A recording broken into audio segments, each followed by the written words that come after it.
Hoje a gente vai falar de materiais magnéticos. Basicamente, os nossos materiais magnéticos eles podem ser divididos em dois grupos, os ferromagnéticos e os ímãs permanentes. Basicamente, qual que é a diferença dos dois materiais e por que eles podem ser considerados materiais magnéticos? Vamos pensar no seguinte: tanto os materiais ferromagnéticos quanto os materiais de ímã permanente, dentro dele, intrínseco, existe a formação de um negócio que a gente chama de cristal magnético ou um domínio magnético. E esse domínio magnético é como se ele possuísse vetores potenciais magnéticos de polarização, como ilustrado aqui embaixo, né? Então eu tenho como se fosse vários pequenos ímãs dentro formado, né, por esse cristal geométrico em três dimensões. E esse cristal magnético ele aponta para a mesma direção que o fluxo externo no material ferromagnético. Já no ímã permanente, esse alinhamento do fluxo ele não se altera. Então, basicamente, seria essa a diferença entre um material ferromagnético e um material de ímã permanente. Se a gente aplicar um campo externo ao material ferromagnético, a gente percebe que a polarização interna do material ela tende a somar com o fluxo externo. A gente vai entender isso mais para frente. E no ímã permanente ele tem uma remanência, ou seja, os potenciais, todos os vetores eles estão alinhados naquela direção. Para você conseguir desalinhar, você tem que pôr um campo muito maior para forçar esse realinhamento, digamos assim.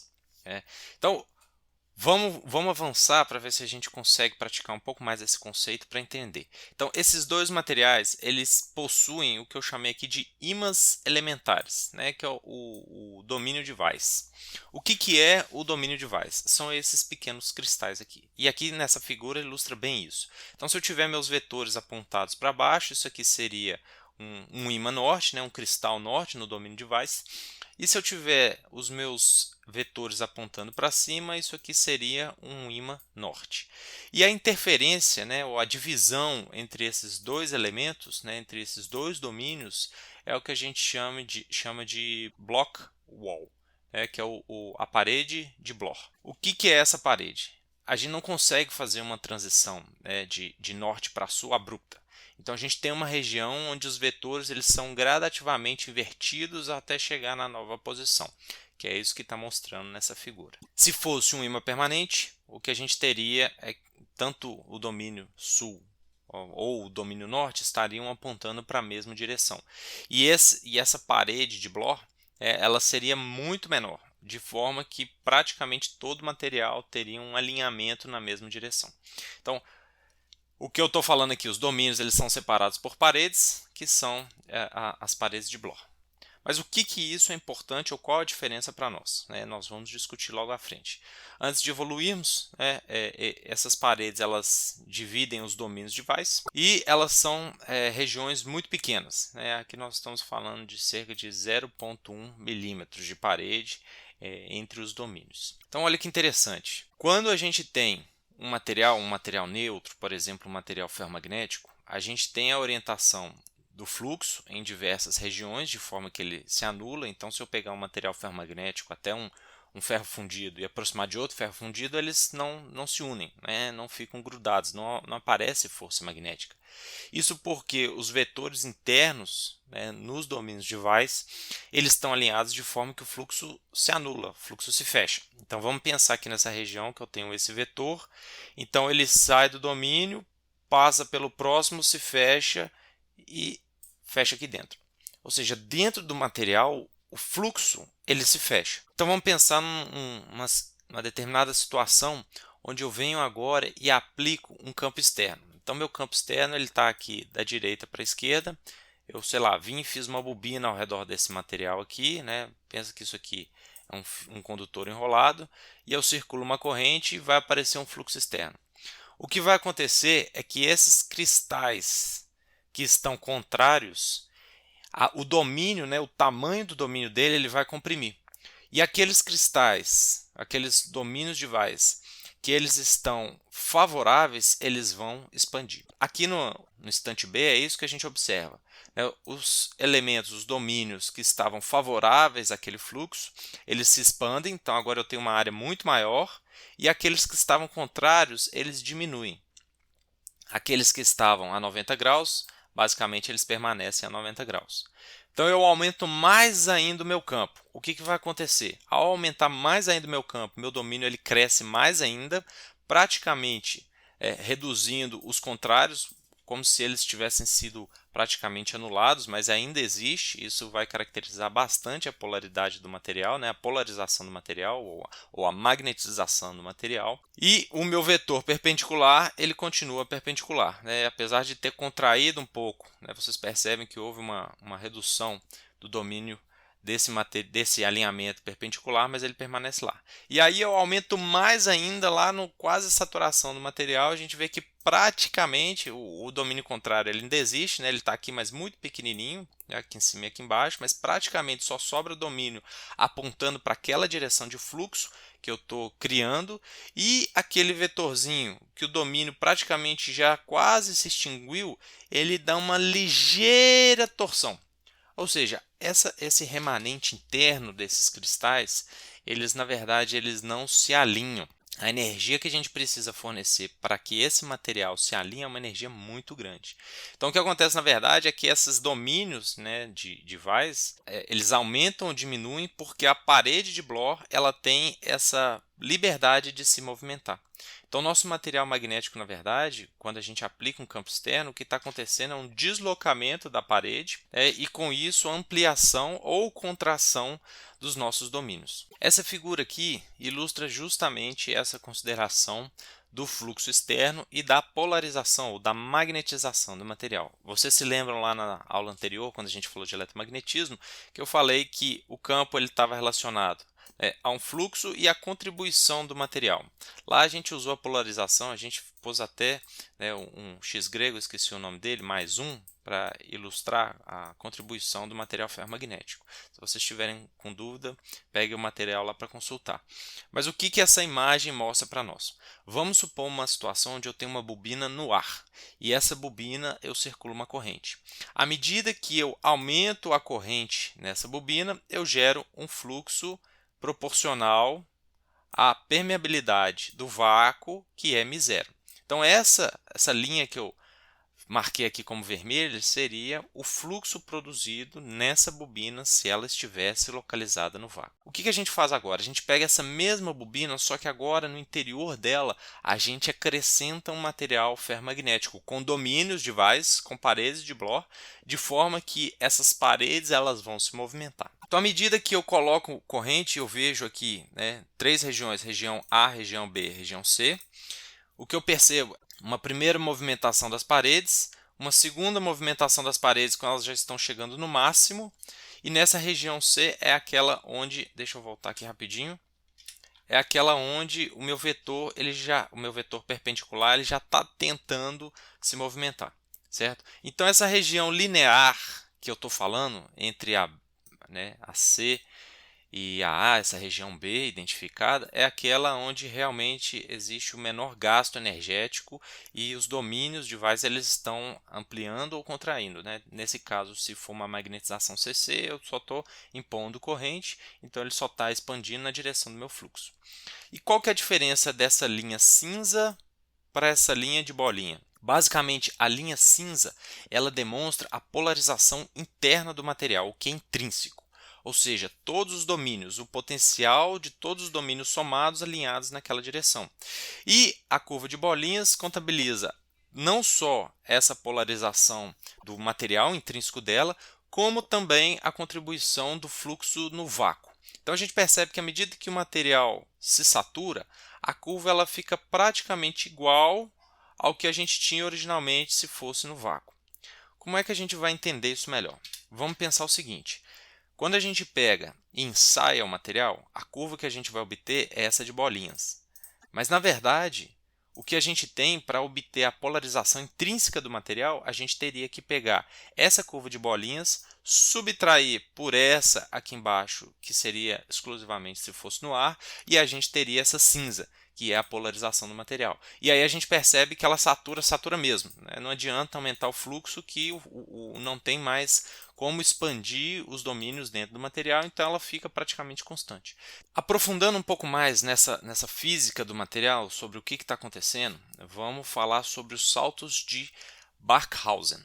Esses saltos de Barkhausen, também denominado de ruído de Barkhausen, ele acontece dentro do material magnético justamente em função do efeito da expansão ou contração dos domínios magnéticos.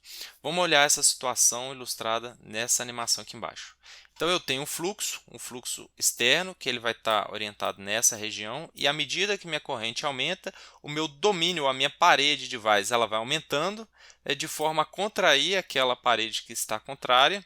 E aí o que a gente percebe é que existem pequenas impurezas dentro do meu material ferromagnético, e aí quando ele está contraindo, né, a parede ela está se movimentando, essa impureza ela meio que segura, a gente vê nessa região aqui, né, ela meio que segura a parede até que ela dá um salto e passa por essa impureza. Então a gente percebe isso, né, essas pequenas variações, como está ilustrado aqui na figura da esquerda, através do que o pessoal chama de ruído de Barkhausen, porque eletricamente, quando você mede tensão e corrente, você percebe isso na forma de pequenos spikes, de tensão. Então por isso que ele é chamado de ruído. O ruído ele é induzido por variações abruptas na magnetização do material, ou seja, ele está variando com a corrente, mas ele fica preso por algum motivo até que ele vai e puff, salta.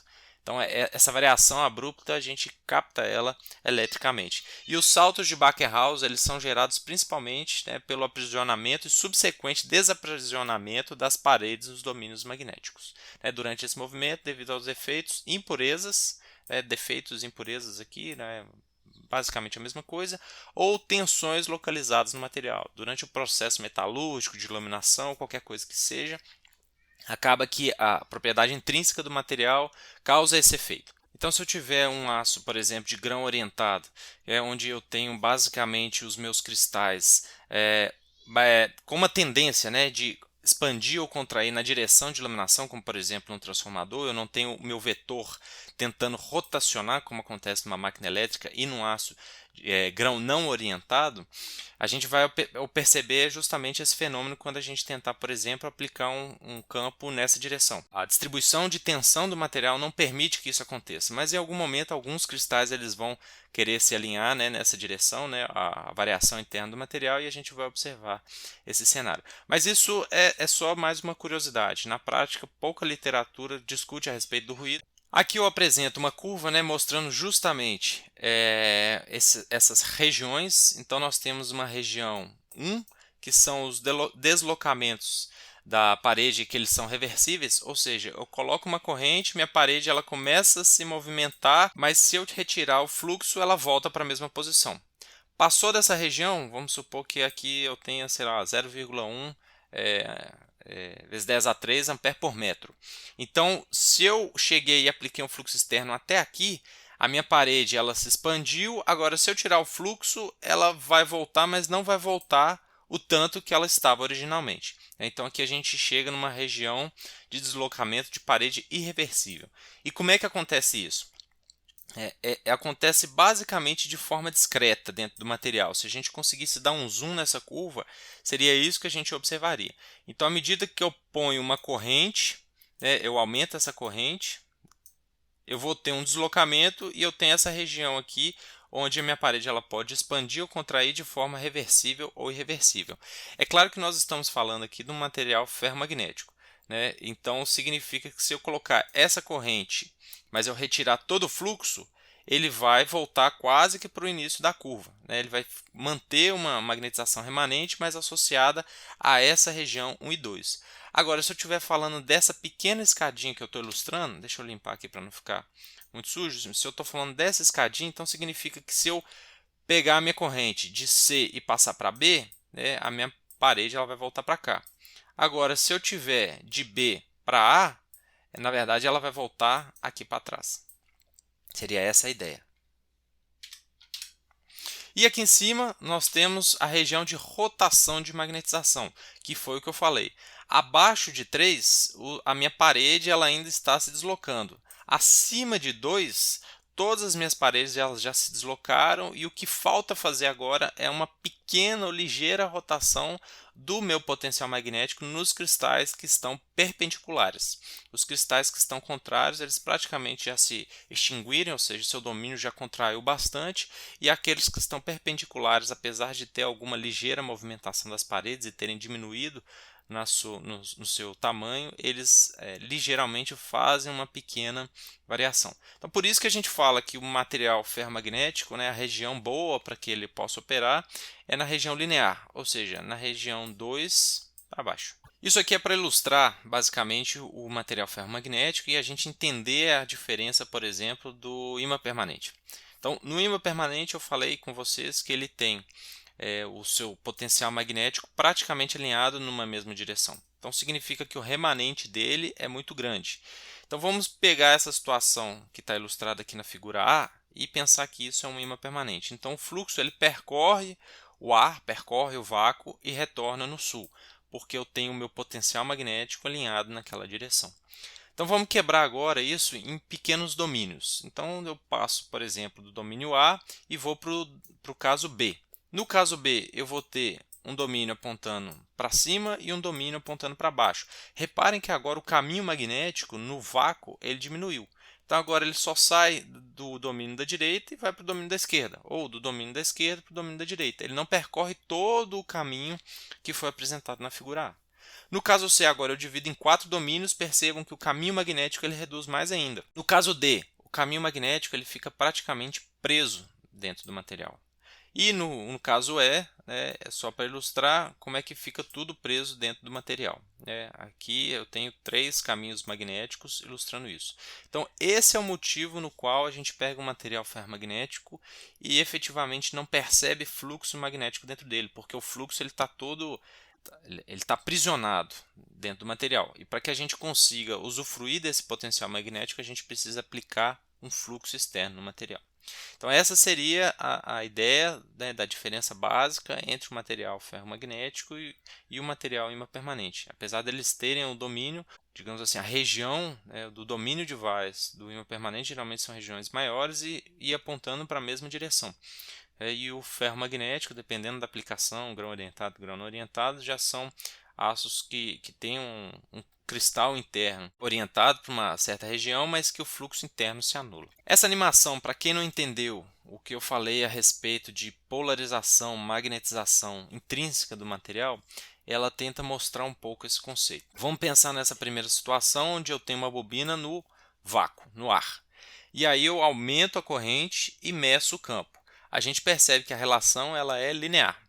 Agora vamos colocar a segunda situação, onde eu pego um material ferromagnético e coloco dentro dessa bobina. Observa que esse vetor aqui em cima, ele cresce linearmente com a corrente. Agora esse vetor aqui de baixo, de uma hora para outra parece que ele dá um salto. Então ele vai de pequenininho para grande muito rapidamente. O que está acontecendo é que a gente está efetivamente pegando a polarização do material.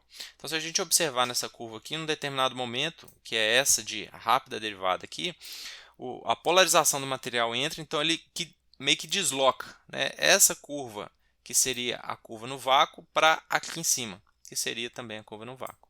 Então essa é basicamente a separação básica, né, do campo gerado por uma bobina no ar e um campo gerado pela mesma bobina com material ferromagnético intrínseco.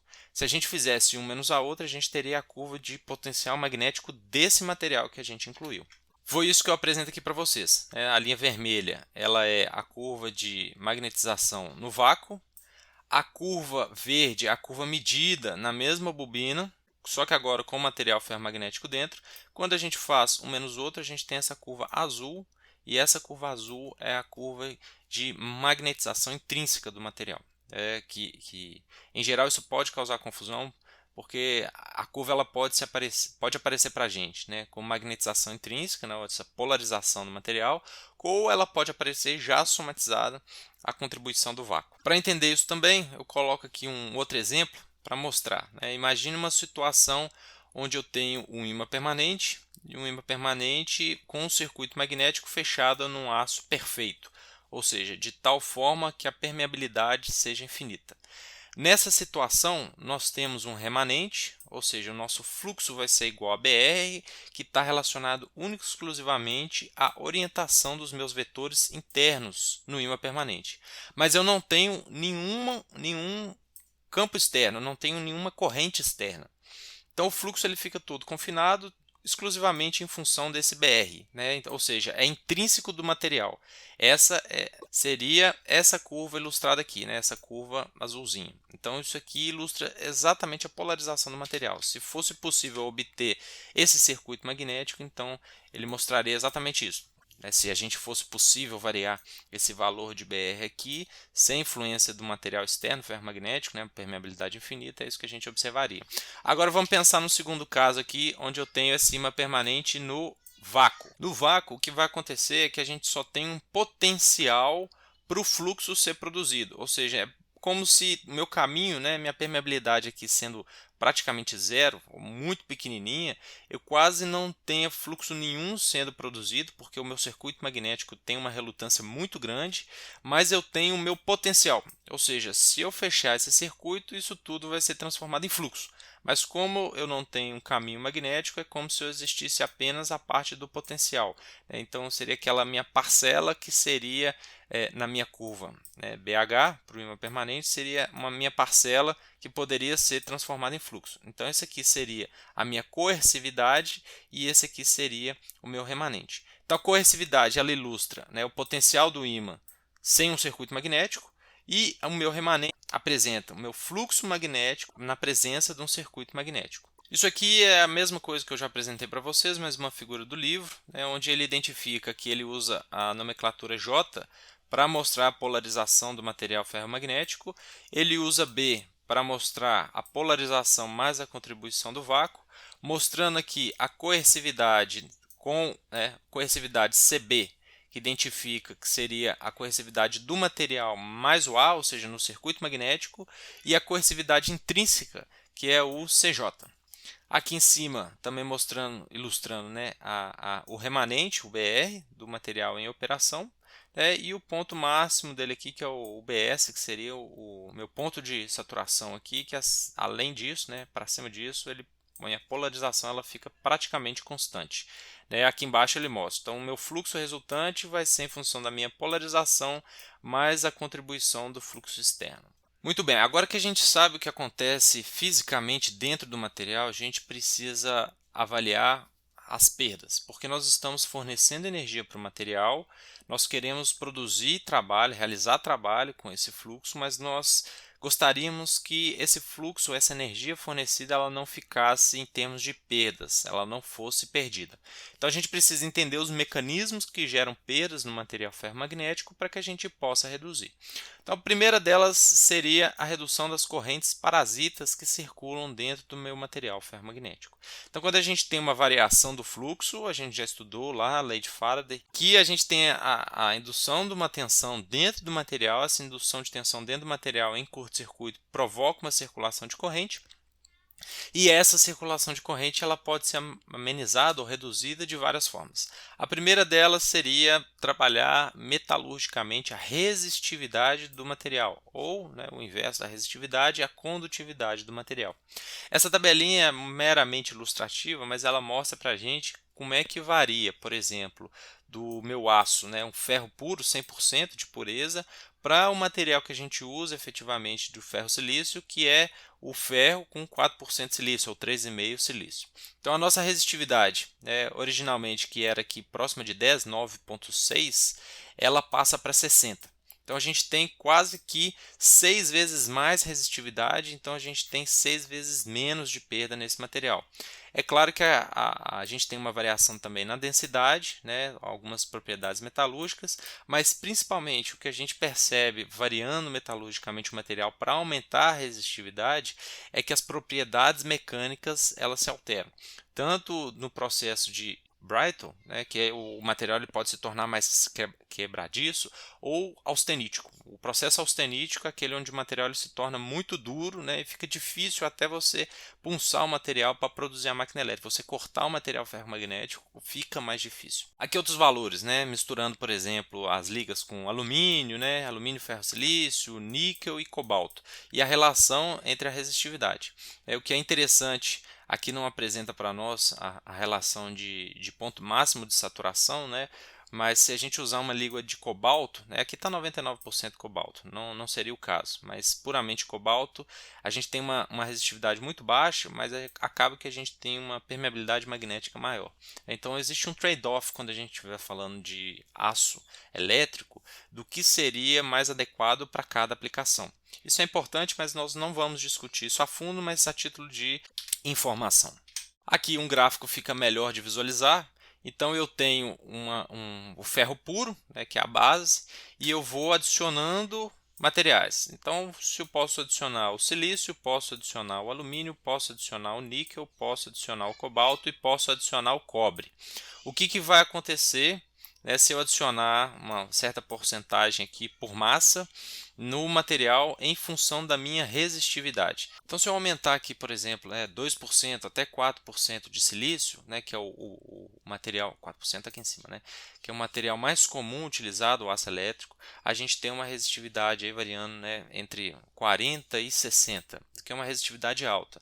Agora, se a gente fizer uma mistura de níquel, cobalto e até o cobre, né, a resistividade ela se mantém baixa. Então existe, né, uma relação efetiva, como eu comentei, do que a gente vai ganhar, o que a gente vai perder ao fazer a deposição de certos tipos de materiais. Aqui o que é interessante é comentar a respeito da anisotropia do material, ou também chamada de textura magnética. Vamos pensar o seguinte, isso aqui são vetores, certo? Direção 111 XYZ, direção 11 seria XY e direção 1 seria, por exemplo, só a direção Y. E eu tenho uma curva, né, que mede a minha intensidade de campo, ou seja, a quantidade de corrente que eu vou circular na minha bobina e o resultado de fluxo em cada uma dessas situações. Então o que a gente percebe? Se eu tiver o meu fluxo sendo aplicado na direção X, se eu tiver basicamente cristais orientados nessa direção, eu vou ter um fluxo muito maior.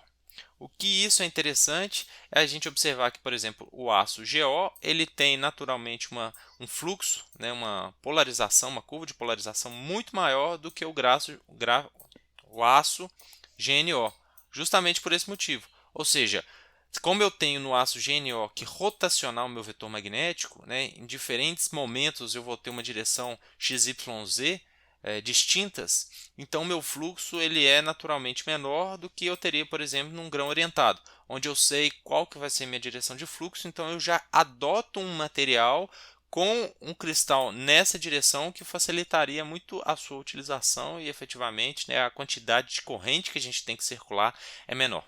Então, dependendo do aspecto que a gente obteve durante a fabricação, os cristais eles podem estar alinhados, né, em diferentes regiões. O processo metalúrgico ele tem que levar isso em conta justamente para cada aplicação. Então, se eu quero fabricar um aço GO, eu tenho um processo metalúrgico para tentar alinhar todos aqueles cristais naquela direção. Se eu quero um aço GNO, vou aplicar um outro processo metalúrgico para produzir os cristais nessa outra região. Aqui uma visão tridimensional do que seriam, por exemplo, esses cristais, né, ou essa textura, essa anisotropia. Então, o material, se ele fosse o mais homogêneo possível, a gente chama esse material de isotrópico. Se ele não tem essa isonomia, é o que a gente chama de anisotropia. Ou seja, dentro do material a gente vai ter dificilmente toda essa textura ela vai ter uma certa aleatoriedade. E aqui está mostrando, vamos supor que essa região cinza aqui seja a direção que está apontando o cristal. Então aqui ela estaria apontando, né, por exemplo, para Y, né, para o nosso vetor Y, e aqui ela estaria apontando para o nosso vetor XY. Então, se o meu fluxo for nessa direção, como está ilustrado aqui, então a gente vai ter um comportamento de fluxo resultante diferente para cada situação. Para o engenheiro que está projetando um circuito magnético, o que é importante? Basicamente, esse processo metalúrgico ele é bom para a gente ter o conhecimento do que pode e o que não pode ser feito, ou como melhorar, ou em que situação eu devo aplicar cada material. Mas na prática o que importa é a liberdade que nós temos seria o que está disponível para compra, né? Quais são os produtos de prateleira. Basicamente o grão orientado, o grão não orientado, né? E a quantidade de material, a dopagem do material, seja em silício, alumínio ou o que for, e a facilidade ou dificuldade que a gente tem de trabalhar com esse material frente àquelas vantagens. Então, por exemplo, eu posso ter um material muito fino, esse material fino ele pode ser mais difícil de cortar, por exemplo, de estampar. Eu posso ter um material mais grosso, mas que as perdas dele são maiores, mas é mais fácil fabricar. Então também existe uma relação de custo-benefício. Aqui mais uma curva, justamente para mostrar, né? Vamos supor isso aqui é a minha direção de laminação e eu tenho aqui, né, uma variação dessa direção de laminação e o fluxo resultante. Então vamos supor que eu tenho, né, o meu rolo lá e ele está sendo laminado e em determinado momento eu vou variando. Então vamos pegar uma amostra aqui da minha chapa, né, e essa é a minha direção do rolo. E aí no tempo eu estou variando esse vetor até de certa forma que o meu rolo ele consiga chegar nessa direção. E o meu fluxo ele está constante numa mesma direção. Vamos supor que esteja para cá. Como é que o fluxo resultante nessa máquina varia em função dessa direção de laminação? Então, no instante onde ele está alinhado, né, ou seja, o meu fluxo ele é máximo. À medida que eu vou variando, chega aqui em 45 graus é a pior situação. Quando eu chego a 90 aqui, ele sobe de novo justamente pelaquela situação que eu falei com vocês. Tendo alguns cristais alinhados a 90 graus, eles até conseguem um pouco de movimentação para se realinhar. E as perdas, originalmente perdas que elas estão adimensionadas pela massa, se elas estiverem na direção de laminação, eu tenho a menor perda possível, e nessa situação onde eu tenho que fornecer bastante energia, né, que foi o que eu falei com vocês, a 90 graus, ela já tem uma perda máxima. Essa seria a relação entre a direção de laminação, ou seja, o processo metalúrgico, com o que a gente observa na prática com a nossa máquina elétrica. Comparando, né, a curva de magnetização e perdas, então nós temos aqui duas situações. O primeiro material, que é o material M465A, ele tem uma dopagem de 2,7% de silício, e o material M865A ele tem uma dopagem de 1% de silício. Então o que a gente espera é que o material M465 ele tem uma resistividade maior, ou seja, ele vai ter menos perdas do que o outro material, que é o M800, né? E aqui ele apresenta o M700, não sei porquê. Não sei se é erro de edição, mas naturalmente é isso que a gente esperava. Além disso, apesar da gente ter, né, uma vantagem em termos de perdas, o que esse silício vai fazer, o que esse silício vai causar na nossa densidade de fluxo? Aqui ele separou a curva em duas, né, mas é mais ou menos uma continuidade. Então ela começa aqui, na hora que ela chega nessa região, ela volta para cá e continua. Tá? Essa que é a ideia. Depois vem para cá e sobe aqui. Então ele põe esses fatores multiplicadores para vocês entenderem melhor essa curva. Essa curva aqui de pontilhada, ela tem uma resistividade maior. Essa de baixo ela tem uma resistividade menor. Então, quando a gente chega próximo à região de saturação, a gente vê que existe uma inversão. A linha originalmente que estava produzindo mais fluxo, ela passa a produzir menos fluxo. E isso se mantém, né, aqui embaixo, aqui em cima, né, já no final da curva, a mesma situação. Então o que a gente percebe que na região praticamente linear do material, a gente tem uma densidade de fluxo boa, e se a gente estiver trabalhando na região de saturação, a densidade de fluxo ela fica pior. Naturalmente isso é vantajoso para esse material, e por isso que a gente também, né, mais um motivo que a gente tem que trabalhar na região linear. Para contabilizar também, nós comentamos aqui a respeito de correntes circulando dentro do material, resistividade e fluxo. Nós podemos também olhar o loop de esterese. O que significa esse loop de esterese? Então vamos supor no caso de um transformador. No caso do transformador eu tenho minha corrente, né, um semiciclo positivo, um semiciclo negativo.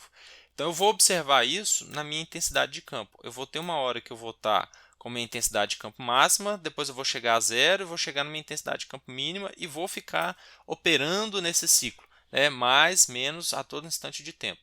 Se eu olhar o que está acontecendo dentro do meu material, enquanto eu estou aumentando a corrente, né, eu venho aqui no centro, chego até o momento que eu estou quase saturando meu material, cheguei no máximo de corrente e começo a descer. Na hora que eu estou descendo, como eu comentei com vocês, eu estou na região 2. Então existe uma região de irreversibilidade. Então para eu voltar a zero, não adianta eu colocar uma corrente zero, eu tenho que colocar uma corrente negativa. Colocando essa corrente negativa, eu zero o potencial intrínseco do meu material, só que como a minha operação vai para o semiciclo negativo, acontece o mesmo efeito. Então ela sobe aqui, chega no valor negativo, agora eu vou caminhar de novo para o valor positivo. Para zerar o potencial, eu tenho que colocar um delta, né, de corrente para que ele consiga fechar. Então esse, né, com isso, forma o meu loop de esterese. E a energia está praticamente ilustrada por esse loop de esterese. Então toda a região toda a energia que eu forneci justamente para conseguir fazer esse loop, para zerar essa densidade de fluxo, é o que a gente perde em energia ou perda por esterese.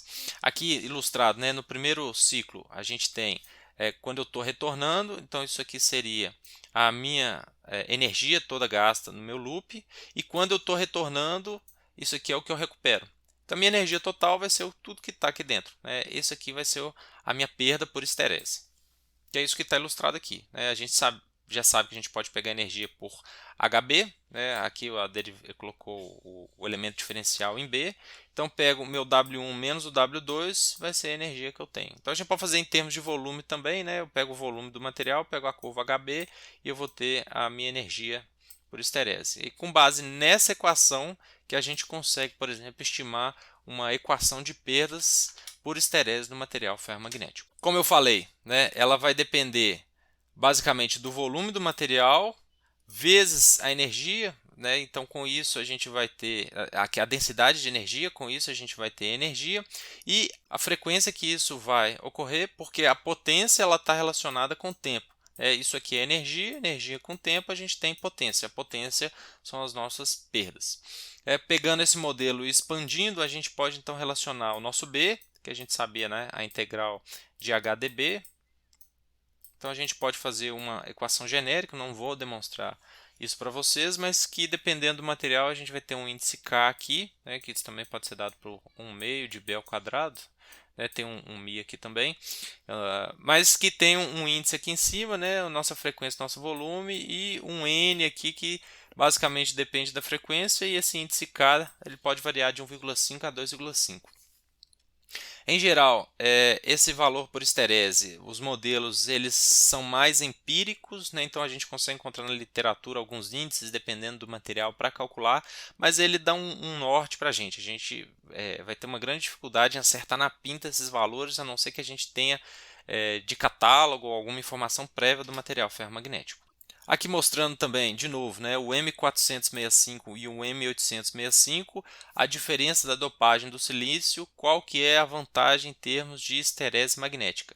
Então a gente percebe que ter uma dopagem maior de silício no material, a gente tem um loop de esterese menos energético do que se a gente tivesse, por exemplo, uma dopagem menor de silício, que é o que a gente observa. Então o M400, né, com a dopagem maior de silício, a gente tem menos perdas por esterese. Apesar de eu já ter comentado, vou ilustrar para vocês aqui o que seria as correntes parasitas no material. Então vamos pensar que eu tenho um material ferromagnético, um material condutor, e eu tenho um fluxo aplicado externamente a esse material que varia. Então, ora ele está, né, entrando no meu material, ora ele está saindo.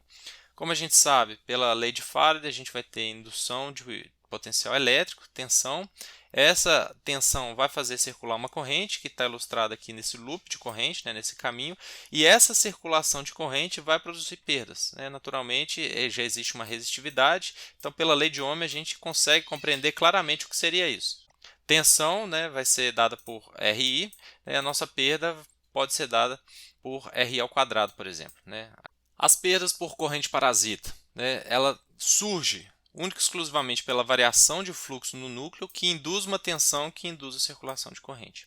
Essa corrente induzida pelo fluxo se opõe ao fluxo original, ou seja, a circulação de corrente ela surge na verdade para tentar anular a passagem desse fluxo original e com isso eu tenho a circulação de corrente. Existe uma forma da gente obter esse valor também, o livro de vocês ele demonstra, mas aqui eu só vou apresentar a fórmula para que a gente possa analisar a relação da corrente parasita com alguns dos elementos. Por exemplo, ela varia com o quadrado do fluxo magnético, isso é importante, ou seja, se a gente estiver tentando extrair potência da máquina aumentando o fluxo, a gente vai ter mais perdas, então a gente tem um trade-off aí do que a gente consegue efetivamente realizar de trabalho aumentando o fluxo que a gente perde com perdas, e ela depende também do quadrado da frequência, naturalmente ao aumentar a frequência eu vou aumentar a tensão induzida, eu vou aumentar os valores da corrente, e ela depende do cubo da espessura de laminação. Na equação final, ela acaba virando o quadrado, né, como eu apresentei lá no transformador, porque a gente tem um elemento aqui que seria o volume da máquina. Então, na verdade, ela funciona com o cubo da espessura. Então, quanto menor for a espessura do meu material, melhor. Mas, de novo, se eu diminuir um pouco a espessura do meu material, eu perco em densidade de fluxo magnético. Aqui a comparação de novo dos dois materiais, o M800 e o M400, mostrando que a adição de silício, aumentando a resistividade, reduz as perdas em função das correntes parasitas circulando no meu núcleo, que é diferente do M800, que tem uma quantidade de perdas muito maior. Aqui, só para completar, uma gama de materiais ferromagnéticos não tão usuais, mas que tem uma característica muito boa, que seria os materiais, o soft magnetic, né, que são materiais especiais que já misturam uma outra pureza de liga, né? Por exemplo, o 49% cobalto, 49% ferro, e o 2% vanádio, que seria dessa empresa, né, da Vakuum-Schmelzer. São dois materiais que eles têm, o VacuFlux e o VacuDur, que a densidade de fluxo magnético deles é muito superior ao do aço silício. Então a gente consegue perceber essa uma grande vantagem comparado ao aço convencional, mas se a gente for comparar preço também, esse material ele é muito mais caro. E ele pode ser tratado especificamente para uma aplicação, né, mas a gente tem a propriedade mecânica dele, né, a tensão de escoamento, ela deve ser ajustada para cada aplicação. Então, o pessoal vai fazer recozimento do material, vai tratar a liga para que atenda às necessidades do cliente. Então, são aplicações muito específicas, onde o objetivo é aumentar a densidade de potência, não é, por exemplo, aplicado numa máquina convencional comercial. O que é importante disso, que eu esqueci de comentar também, é que o aço convencional, o aço silício, esse que eu ilustrei aqui embaixo, né, 3% de silício, ele também pode ser recozido para melhorar as propriedades magnéticas, principalmente reduzir as perdas e melhorar a eficiência. Então, se a gente tiver uma frequência de operação básica, a gente pode ter um processo de recozimento do material de forma a melhorar o seu desempenho naquela frequência específica. Isso é importante, por exemplo, se a gente estiver tratando de máquinas que são aplicadas em veículos elétricos. Essas máquinas elas têm que ser recozidas a uma frequência específica para que o desempenho naquela região seja ótimo e garanta, por exemplo, para o fabricante do veículo que o veículo dele, ao invés de percorrer 200 km, ele vai conseguir percorrer 300 km. Eu vou parar a primeira parte do vídeo aqui, a segunda eu vou falar um pouco mais de ímãs, mas eu vou lançar um segundo vídeo para esse não ficar muito extenso.